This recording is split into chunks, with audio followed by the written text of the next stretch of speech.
ஸ்ரீ குருபியோ நமக. அபிராமி பட்டர் அருளிய அபிராமி அம்மை பதிகத்தில் உள்ள முதல் வேண்டுகோள் கலையாத கல்வியும் வேண்டும் என்பதே.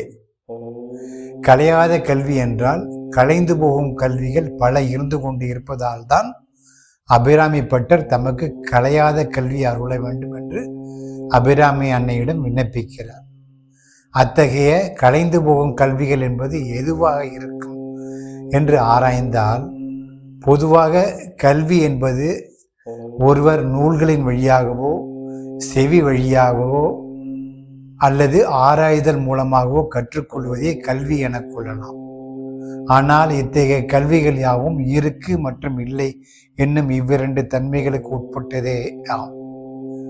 அதாவது உண்டு என்று இன்று கற்கப்படும் கல்வி நாளை இல்லாமல் போவதும், அதுபோன்று இல்லை என்று இன்று கற்கப்படும் கல்வி நாளை இருப்பது போன்றுமாக நிலையான கல்விகளாக இல்லாமல் மாறிக்கொண்டே இருப்பதால் இத்தகைய கலைந்து போகும் தன்மை கொண்ட கல்விகளை கலையாத கல்வி என கொள்ளலாகாது.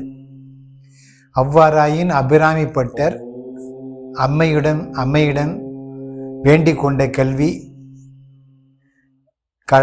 அபிராமி பட்டர் அம்மையிடம் வேண்டிய கலையாத கல்வி என்பது எதனை குறித்து இருக்கும்?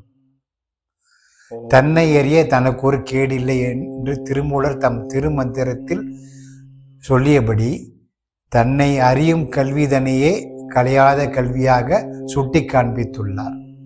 மேலும் இக்கல்வியை கற்ற பின்னர், அதாவது தன்னை அறியும் அறிவை அறிந்த பின் தன்னையே அர்ச்சிக்க தானிருந்தானே என்று திருமூலர் சொல்லியபடி தாம் வேறு கல்வி வேறு என்று இல்லாமல் தாமே அக்கல்வியாக ஆகிவிட்டபடியால் கலைந்து போகும் கல்வி என்பது அங்கு இல்லாமலேயே போய்விடுகிறது.